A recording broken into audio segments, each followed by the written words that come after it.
পুরুষের জীবনটা কিন্তু অনেকটাই স্বাধীন, নারীদের জীবনটা কিন্তু তেমনটা স্বাধীন নয়। জাস্ট ফর অ্যান এক্সাম্পল, আপনার সঙ্গে আপনার বউয়ের ঝগড়া হয়ে গেছে, আপনার মাইন্ড খুব হট, মেজাজ গরম, বাড়ি থেকে বের হয়ে যাবেন, বাইক নিয়ে ঘুরে আসবেন, সাইকেল নিয়ে বাইরে ঘুরবেন, আড্ডা দিবেন, চা খাবেন, বাহিরে বাতাস খাবেন, মায়ের কাছে যাবেন, বাবার কাছে যাবেন। কিন্তু মেয়ের জীবন কিরকম? No, the life is not like that. তাদের জীবনটা এরকম না।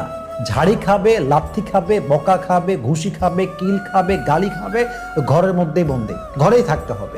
আল্লাহ সিস্টেমটা এরকম করেছে, নারীকে ঘরে থাকতে হবে। এবং অবাক করার বিষয় হচ্ছে, পুরুষের মা তো আছে ওখানে, বেশিরভাগ ক্ষেত্রে নারীর মা তো নেই, বাবাও ওখানে নেই।